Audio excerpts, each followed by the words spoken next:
Students कैसे हैं आप लोग। उम्मीद करता हूं कि आप लोग स्वस्थ होंगे, मस्त होंगे, अपनी पढ़ाई में व्यस्त होंगे। दोस्तों आज के वीडियो में हम क्लास 12 2026 का फिजिक्स का मॉडल पेपर सॉल्व करेंगे।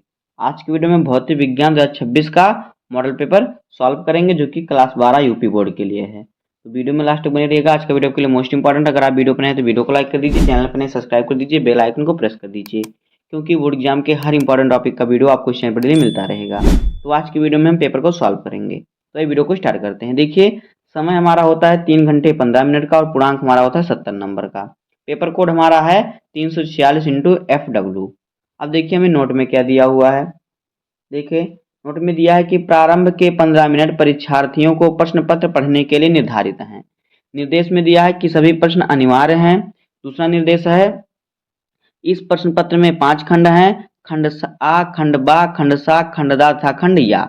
तीसरा है खंड आ बहुविकल्पीय प्रकार का प्रश्न है तथा प्रत्येक प्रश्न 1 अंक के हैं। चौथा है खंड बा अति लघुत्तरीय प्रश्न है तथा प्रत्येक प्रश्न 1 अंक का है। आगे देखिए पांचवा है कि खंड सा लघुत्तरीय फर्स्ट प्रकार का प्रश्न है तथा प्रत्येक प्रश्न 2 अंक के हैं। और छठवां है खंड दा लघुत्तरीय सेकंड प्रकार के प्रश्न हैं तथा प्रत्येक प्रश्न 3 अंक के हैं। और सातवां है कि खंड या जो है वो विस्तृत उत्तरीय प्रश्न है तथा प्रत्येक प्रश्न 5 अंक के हैं। इस खंड के चारों प्रश्नों में आंतरिक विकल्प का चयन प्रदान किया गया है। ऐसे प्रश्नों में आपको दिए गए चयनों में से केवल एक प्रश्न का ही करना है। आगे है प्रश्न पत्र में प्रयुक्त प्रतीकों के सामान्य अर्थ हैं।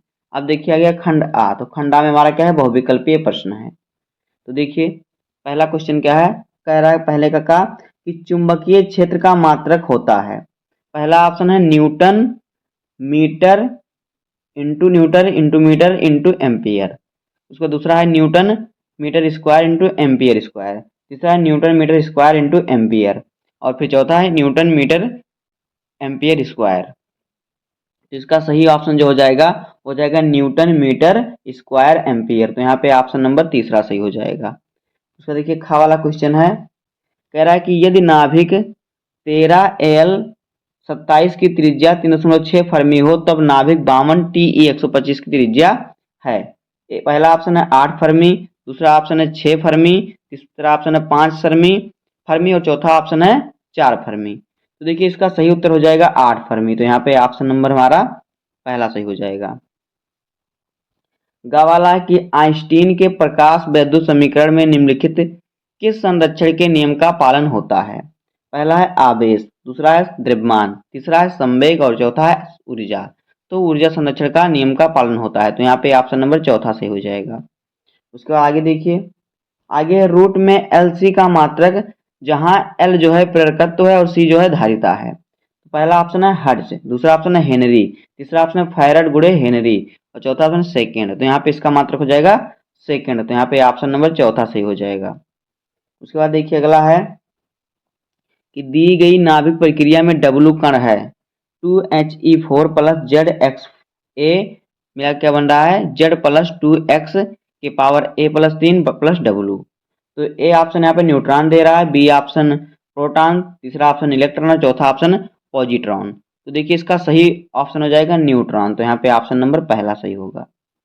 अगला देखिए क्या है, अगला क्वेश्चन है कि R प्रतिरोध के धारा मापी में मुख्य धारा 10% भेजने के लिए आवश्यक षष्ठ का प्रतिरोध होना चाहिए। पहला ऑप्शन है R/9 और दूसरा है 11R, तीसरा है 9R, चौथा है R/11। तो इसका सही उत्तर हो जाएगा R/9। तो यहाँ पे ऑप्शन नंबर पहला सही होगा। अब देखिए हमारा आ गया खंडबा। तो खंडबा में क्वेश्चन नंबर दूसरे का क्या कह रहा है कि विशिष्ट आवेश से आप क्या समझते हैं। तो देखिए किसी आवेश कण पर उपस्थित आवेश तथा उसके द्रव्यमान का अनुपात उस आवेश का विशिष्ट आवेश कहलाता है। इसे लैम्डा से प्रदर्शित करते हैं। अतः विशिष्ट आवेश लैम्डा बराबर क्या होता है, आवेश बटे द्रव्यमान होता है। ये होता है विशिष्ट आवेश। उसके बाद देखिए क्या है, उसके बाद है वैद्युत द्विध्रुव क्या है। तो देखिए वैद्युत द्विध्रुव वह वैद्युत निकाय जिसमें दो बराबर बिंदु परंतु विपरीत प्रकार के बिंदु आवेश एक दूसरे से बहुत कम दूरी पर रखे हों उसे वैद्युत द्विध्रुव कहते हैं। देखिए इस प्रकार से दो बराबर है परंतु विपरीत है, यहाँ पे प्लस क्यों हो जाएगा, यहाँ पे माइनस क्यों हो जाएगा। बराबर लेकिन विपरीत आवेश हैं, दोनों कुछ दूरी पर रखें, ये हो गया वैद्युत ध्रुव। तो ये होता है वैद्युत द्विध्रुव कि वह विद्युत निकाय जिसमें दो बराबर परंतु विपरीत प्रकार के बिंदु आवेश एक दूसरे से बहुत कम दूरी पर रखे हों उसे वैद्युत आवेश कहते हैं। क्या क्या कहते हैं? उसे वैद्युत द्विध्रुव कहते हैं। उसके बाद देखिए ग वाला क्वेश्चन है कि वैद्युत फ्लक्स की परिभाषा तथा मात्रक लिखिए अथवा विद्युत फ्लक्स का क्या आशय है, इसका मात्रक बताइए। देखिए उत्तर, वैद्युत क्षेत्र में स्थित किसी क्षेत्रफल से अभिलंबवत दिशा में गुजरने वाली विद्युत बल रेखाओं की संख्या को वैद्युत फ्लक्स कहते हैं। इसका मात्रक न्यूटन मीटर स्क्वायर प्रति कूलम अथवा वोल्ट मीटर होता है। आगे देखिए अगला क्वेश्चन है घ वाला कि दो बिंदु आवेशों के मध्य लगने वाला आकर्षण तथा प्रतिकर्षण बल के लिए कूलाम के नियम का वेक्टर स्वरूप लिखिए। तो देखिए दो बिंदु आवेशों के मध्य लगने वाला बल यह बराबर क्या होता है 1/4πε0 into Q1 Q2 r square, ये होता है।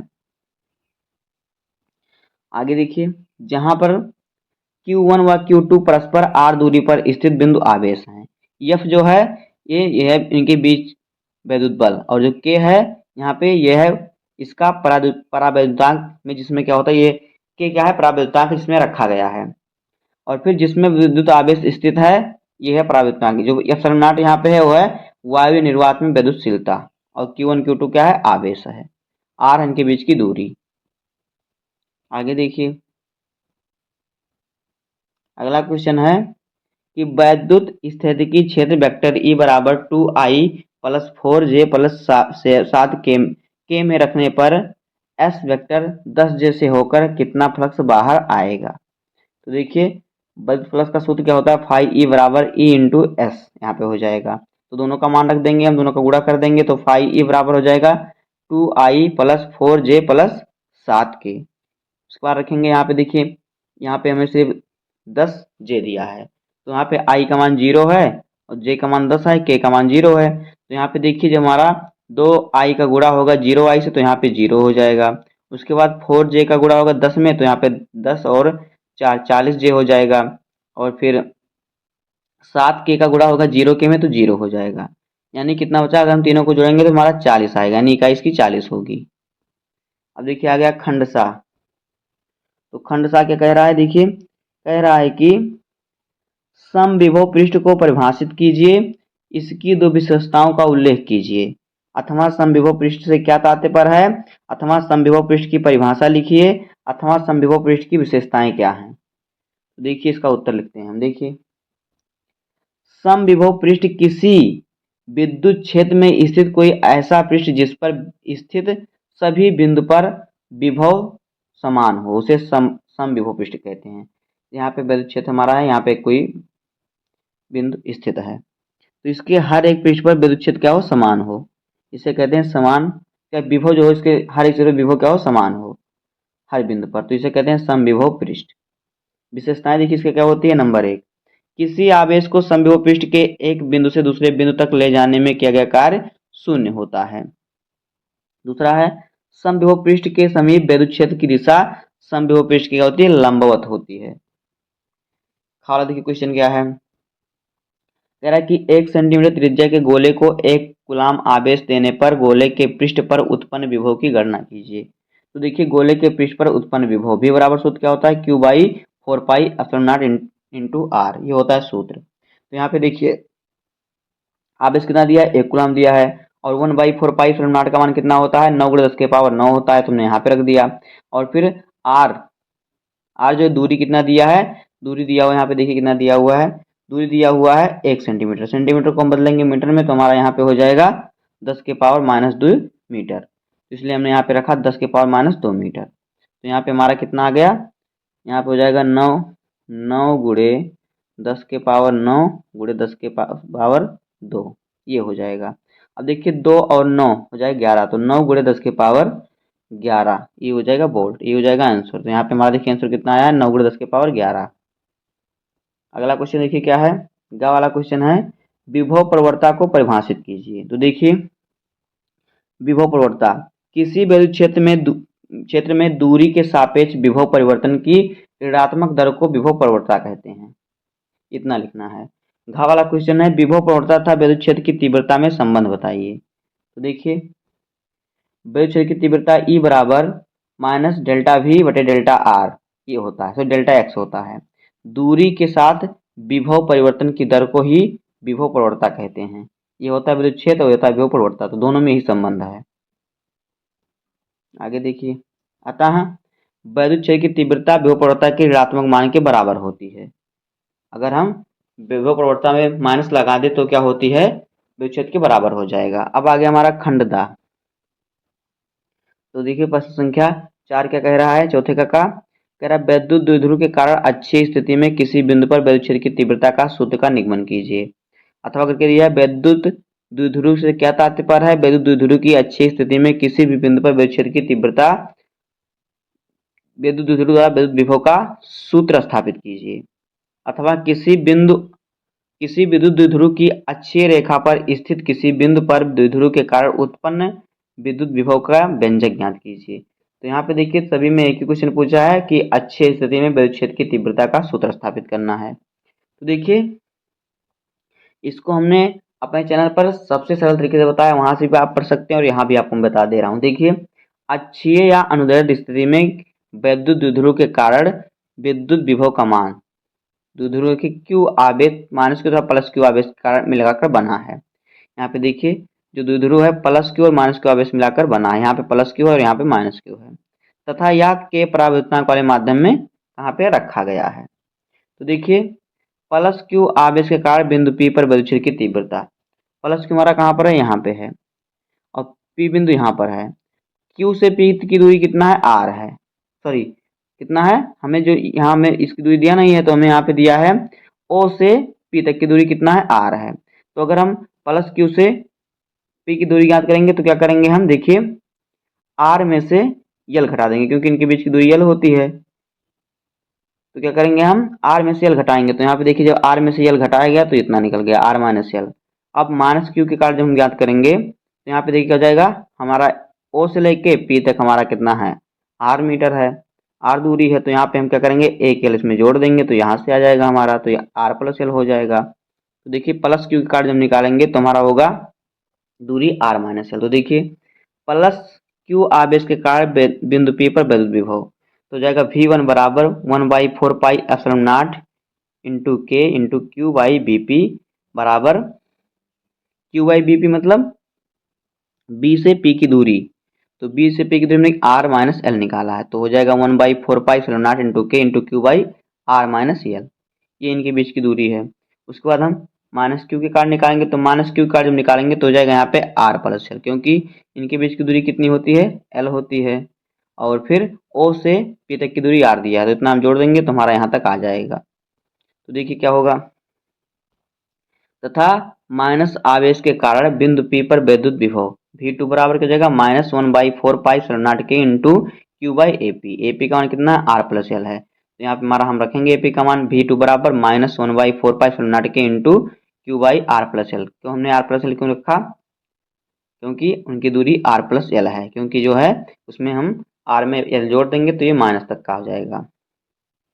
अब देखिए ये माइनस क्यों मिले, क्योंकि माइनस क्यू आवेश के लिए है। अब देखिए बिंदु पी पर परिणामी विद्युत विभव तो V बराबर हो जाएगा V1 माइनस V2, यानी V1 में से V2 घटाएंगे तो V1 का मान हमारा कितना निकला था, देखिए वो निकला था 1/4 पाई एप्सिलॉन नॉट के into Q by R minus L, ये निकला था। और V2 का मान हमारा था जो माइनस में था, मतलब माइनस क्यू आवेश के कारण, तो हमारा ये निकला था 1/4 पाई एप्सिलॉन नॉट इंटू के into Q by R plus L, बीच में हमारा माइनस का चिन्ह रहेगा। क्यों हमारा यहाँ प्लस हमने यहाँ पे माइनस क्यों लगाया, क्योंकि जो हमारा ये वाला है जो हमारा माइनस क्यू आवेश के कारण था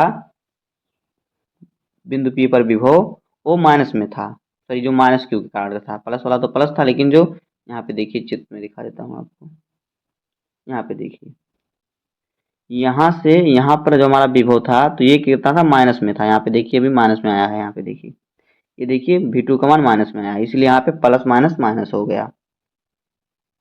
आगे देखिए, अब देखिए क्या करेंगे अब हम देखिए यहाँ पर इन दोनों को कॉमन ले लेंगे, दोनों बराबर है तो हमने यहाँ पे इसको कॉमन लिया तो अंदर हमारा बचा 1/r माइनस एल और माइनस 1/r प्लस एल, इतना बचा।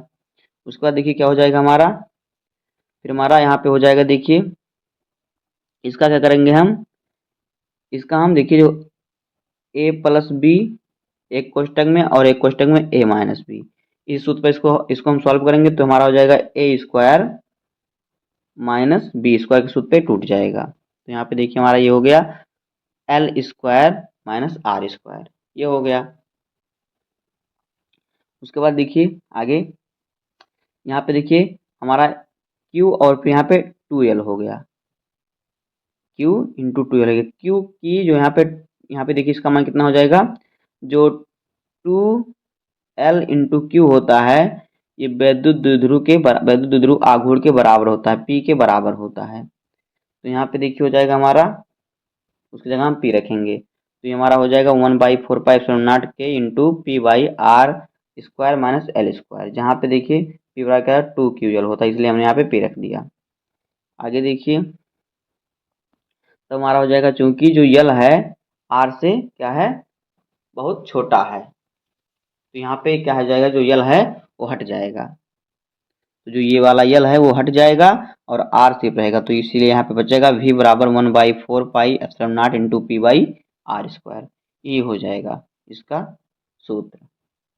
अब देखिए खा वाला क्वेश्चन है कि प्रश्न संख्या 3 वैद्युत द्विध्रुव के कारण निरक्षीय स्थिति में वैद्युत क्षेत्र की किसी बिंदु पर वैद्युत विभव का सूत्र निगमन कीजिए, अथवा सिद्ध कीजिए कि निरक्षीय स्थिति में किसी बिंदु पर वैद्युत द्विध्रुव के कारण विभव शून्य होता है। तो देखिए निरक्षीय या अनुप्रस्थ स्थिति पर वैद्युत विभव, माना कि वैद्युत द्विध्रुव AB की लंब अर्ध रेखा पर मध्य बिंदु O से K दूरी पर बिंदु P है। देखिए O से K दूरी पर नहीं, O से R दूरी पर रहेगा, यहाँ पे R रहेगा, तो O से R दूरी पर यहाँ पे देखिए O से R दूरी पर बिंदु एक P स्थित है, अतः AP बराबर BP हो जाएगा। जो A हमारा AP है इसके बराबर होगा, दोनों एक दूसरे के दोनों बराबर होंगे, जितना AP होगा उतना दूरी BP भी होगा। तो यहाँ पे देखिए AP पे हमारा क्या है, A पे हमारा क्या है माइनस क्यू आवेश और B पे हमारा प्लस क्यू आवेश है। तो देखिए पहले हम निकालेंगे प्लस क्यू आवेश के कारण, यहाँ पे देखिए प्लस क्यू आवेश के कारण बिंदु P पर विभव, देखिए हमारा क्या हो जाएगा, यहाँ पे ये क्या हो जाएगा, तो यहाँ V1 बराबर हो जाएगा 1/4πε0 इंटू क्यू बाई हो जाएगा VP हो जाएगा, क्यू बाई VP हो जाएगा। उसके बाद माइनस क्यू का यहाँ से निकालेंगे तो हो जाएगा माइनस क्यू आवेश के कारण बिंदु P पर विभव, तो V2 बराबर हो जाएगा -1/4πε0 के इंटू क्यू बाई AP बटे में P, क्योंकि बीच की दूरी रहती है। तो आगे देखिए अब बिंदु P पर परिणामी विद्युत विभव, तो V बराबर क्या हो जाएगा V1 प्लस V2, इसको जोड़ेंगे तो यहाँ पे देखिए V1 प्लस V2 जो दोनों कितना है, यहाँ पे देखिए V1 प्लस V2 क्या हो जाएगा, यहाँ पे देखिए 1/4πε0 इंटू क्यू बाई BP, ये BP जो है बीच की दूरी है और माइनस में लगेगा 1/4πε0 के इंटू क्यू बाई AP, ये V2 का मान है और ये V1 का मान है। अब देखिए AP और BP क्या है बराबर हैं, हमने अभी देखा यहाँ पे देखिए चित्र में AP और BP क्या है एक दूसरे के बराबर हैं, तब देखिए यहाँ पे तब AP और BP क्या हो जाएगा, यहाँ पे क्या हो जाएगा V बराबर क्या जगह यहाँ पे शून्य हो जाएगा, AP और BP दोनों बराबर हैं, तो यहाँ पे इसका मान कितना है विभव यहाँ पे कितना शून्य, विभव यहाँ पे 0 होगा, तो यहाँ पे क्या होगा एक दूसरे से इसे आराम से कैंसिल हो जाएगा, क्योंकि 1/4πε0 बराबर है, ये भी बराबर है, और जब Q भी बराबर है तो यहाँ पे सॉरी देखिए 1/4πε0 के यहाँ से कट जाएगा, यहाँ से कट जाएगा, Q यहाँ से कट जाएगा, Q यहाँ से कट जाएगा, और यहाँ पे AP भी बराबर AP BP बराबर है, दोनों एक दूसरे से कट जाएंगे क्योंकि दोनों का मान जो है सेम ही आएगा। अतः निरक्षीय स्थिति में किसी बिंदु पर वैद्युत विभव के कारण विभव कितना होगा शून्य होगा। देखिए अक्षीय स्थिति में और निरक्षीय स्थिति में वैद्युत विभव का जो सूत्र का निगमन है उसको हमने बहुत सरल तरीके से बताया है, उसको आपको मैं इस वीडियो के डिस्क्रिप्शन में लिंक दे दूंगा, वहां से आप उसको पढ़ लीजिएगा। आगे देखिए गा वाला क्वेश्चन है कि वायु सेवर्ट का नियम क्या है, इसकी सहायता से एक वामावर्ती धारावाही लूप की अक्ष पर चुंबकीय क्षेत्र की तीव्रता का सूत्र तथा दिशा प्राप्त कीजिए। अगला क्वेश्चन है प्रकाश विद्युत प्रभाव के प्रयोग में उत्सर्जित फोटो इलेक्ट्रॉन की अधिकतम गतिज ऊर्जा E तथा आपतित प्रकाश की आवृत्ति V के बीच ग्राफ खींचिए। यहाँ पे देखिए इस प्रकार से ग्राफ खींचा जाएगा। देखिए इसी प्रकार से ग्राफ खींचना है, इसको आप स्क्रीनशॉट ले लीजिए। देखिए इसमें क्या ज्ञात करना है, देहली आवृत्ति ज्ञात करना है, ये में क्वेश्चन में देगा। दूसरा कार्यफलन फाई का मान इलेक्ट्रॉन वोल्ट में ज्ञात करना है। तीसरा प्लांक नियतांक ज्ञात करना है। अब आगे देखिए प्लांक नियतांक मतलब एच को ज्ञात करना है। अगला है कि अन्योन प्रेरण गुणांक की परिभाषा दीजिए। यदि किसी प्राथमिक कुंडली में धारा आई, अब देखिए टी का मतलब 10 साइन, जिसे 100 पाई टी एम्पियर प्रवाहित हो रही है, यहाँ पे आई रहेगा जहाँ पे टी लिखा है, होने पर इसमें समीप स्थित द्वितीय कुंडली में अधिकतम प्रेरित विद्युत वाहक बल 5 वोल्ट है, तब इन कुंडलियों के मध्य अन्योन प्रेरण गुणांक का मान क्या होगा। पांचवा देखिए क्या है, पांचवे का क्वेश्चन है कि एक अवतल दर्पण द्वारा किसी वस्तु का 4 गुना बड़ा वास्तविक प्रतिबिंब बनता है। वस्तु को दर्पण से 3 सेंटीमीटर की दूरी पर ले जाने पर उसका आवर्धन 3 गुना हो जाता है। दर्पण की वक्रता त्रिज्या ज्ञात कीजिए। इन सभी क्वेश्चनों को आपको तैयार करना है। खा वाला क्वेश्चन है कि चित्रानुसार दो लंबे समांतर तारों ए बी में क्रमशः 10 एम्पियर तथा 20 एम्पियर धारा प्रवाहित हो रही है। यहाँ पे देखिए ए बी और सी दिया हुआ है। इन दोनों तारों के ठीक बीच में 15 सेंटीमीटर लंबे तार सी में 5 एम्पियर की धारा प्रवाहित हो रही है, प्रवाहित की जाए तब तार सी पर कितना बल कार्य करेगा, तब सी पर कितना बल कार्य करेगा इसको बताना है। अथवा करके दिया देखिए क्या कि ट्रांसफार्मर के परिणामन क्या है, परिणामन अनुपात से क्या तात्पर्य है, एक अपचयी ट्रांसफार्मर संरचना लाइन की वोल्टता को 2200 वोल्ट से 220 वोल्ट में परिवर्तित करता है। प्राथमिक कुंडली में 5000 फेरे हैं। ट्रांसफार्मर की दक्षता 90% तथा निर्गत शक्ति 8 किलोवाट है। गणना कीजिए। नंबर 1 द्वितीय कुंडली में फेरों की संख्या। दूसरा निवेशित शक्ति, ये हमें ज्ञात करना है। गा वाला क्वेश्चन है कि समतल ध्रुवित प्रकाश क्या है, अपवर्तन द्वारा ध्रुवित प्रकाश कैसे प्राप्त करते हैं, पोलेराइड के उपयोग बताइए। घा वाला क्वेश्चन है कि किसी सेल के आंतरिक प्रतिरोध का सूत्र EVR के पदों में प्राप्त कीजिए, जहां EVR क्रमशः सेल का विद्युतवाहक बल, बाह्य प्रतिरोध के सिरों के बीच विभवांतर तथा बाह्य प्रतिरोध है। पांचवा देखिए क्या है कि चल कुंडली गैल्वेनोमीटर की धारा सुग्राहिता से आप क्या समझते हैं। एक गैल्वेनोमीटर का प्रतिरोध 50 ओम है। पूर्ण स्केल विक्षेप के लिए धारा का मान 0.05 एम्पियर है। इसे 5 एम्पियर परास के एमीटर में बदलने के लिए कितनी लंबाई के तार की आवश्यकता होगी। तार का परिच्छेद क्षेत्रफल कितना 2.7 - 6 मीटर तथा तार के पदार्थ की विशिष्ट प्रतिरोध कितना है 5 × 10⁻⁷ ओम मीटर। तो हमें इसको ज्ञात करना है, तो कितनी लंबाई तार की आवश्यकता होगी। अब देखिए गया खंडिया, तो खंडिया में 6 नंबर क्वेश्चन कह रहा है। देखिए कह रहा है कि पीएन संध डायोड अग्र अभिनत विन्यास की क्रिया समझाइए। अग्र वोल्टेज तथा अग्र धारा के बीच ग्राफ बनाकर न्यू वोल्टेज दिखाइए, न्यू वोल्टेज दिखाना है। अथवा करके दिया है कि पीएन संध डायोड के उत्क्रम अभिनत विन्यास की क्रिया समझाइए। उत्क्रम वोल्टेज तथा उत्क्रम धारा के बीच ग्राफ खींचकर भंजक वोल्टेज दिखाइए। तो इन दोनों क्वेश्चनों में से आपको सिर्फ एक ही क्वेश्चन सॉल्व करना होगा। 7वां नंबर क्वेश्चन है कि बोर के क्वांटम सिद्धांत की सहायता से दिखाइए कि 9वीं कक्षा में परिक्रमण करते हुए किसी इलेक्ट्रॉन का कक्षा की परिधि n लैम्डा के बराबर होती है।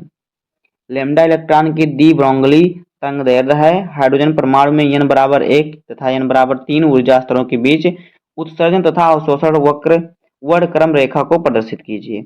अथवा करके दिया है, देखिए अथवा करके दिया है कि बंधन ऊर्जा से आप क्या समझते हैं 8 और 16 का परमाणु द्रव्यमान 16 क्या देखिए यहाँ पे 16 इकाई दहाई सैकड़ा हजार 10,000 लाख 10 लाख 16 लाख AMU है। इसकी प्रति न्यूक्लियॉन बंधन ऊर्जा ज्ञात कीजिए। दिया है इलेक्ट्रॉन का द्रव्यमान 0.000555 AMU, प्रोटॉन का द्रव्यमान 1.007593 MU, न्यूट्रॉन का द्रव्यमान 1.008982 MU दिया हुआ है। तो इसका हमें क्या ज्ञात करना है, न्यूक्लियन बंधन ऊर्जा ज्ञात करना है। आगे देखिए 8वां नंबर क्वेश्चन है कि प्रकाश के व्यतिकरण तथा विवर्तन में विभेद कीजिए। एकल झिर्री से प्रकाश के विवर्तन की घटना को गुणात्मक रूप से समझाइए। 6000 एंगस्ट्रॉम तरंगदैर्घ्य का प्रकाश 3×10⁻⁴ सेमी चौड़ाई की झिर्री से अभिलंबोत आपतित होता है। केंद्रीय उच्चिष्ट की कोणीय चौड़ाई ज्ञात कीजिए। तो इसको भी आपको तैयार कर लेना है। देखिए अथवा करके क्या दिया हुआ है। अथवा करके दिया है कि परावर्ती दूरदर्शी का किरण आरेख बनाइए। एक खगोलीय दूरदर्शी की आवर्धन क्षमता 5 है तथा इसके अभिदृश्यक तथा नेत्रिक लेंसों के बीच की दूरी 36 सेंटीमीटर है। यदि अंतिम प्रतिबिंब अंततः पर बन रहा है तब दोनों लेंसों की फोकस दूरियां ज्ञात कीजिए। तो इन दोनों क्वेश्चनों में से आपको सिर्फ एक क्वेश्चन सॉल्व करना होगा। उसके बाद देखिए 9 नंबर क्वेश्चन हमारा है कि वैद्युत फ्लक्स की परिभाषा दीजिए तथा उसका मात्रक बताइए। गाउस के नियम की सहायता से एक समान आवेश पतले गोलीय खोल के बाहर वैद्युत क्षेत्र की तीव्रता का सूत्र स्थापित कीजिए। इसको सॉल्व करना है और हमें भौतिक नियतांक का मान दिया रहेगा। यहाँ से आप देखकर अपने पेपर को अच्छे तरीके से सॉल्व कीजिएगा। तो बस आज की वीडियो में इतना ही। उम्मीद करता हूँ कि आपको वीडियो पसंद आया होगा। अगर आपको वीडियो पसंद आए तो वीडियो को लाइक कर दीजिए, चैनल अपने सब्सक्राइब कर दीजिए, बेल आइकन को प्रेस कर दीजिए, क्योंकि बोर्ड एग्जाम के हर इंपॉर्टेंट टॉपिक का वीडियो आपको चैनल पर डेली मिलता रहेगा। तो मिलते हैं किसी नेक्स्ट वीडियो में, तब तक के लिए धन्यवाद। जय हिंद।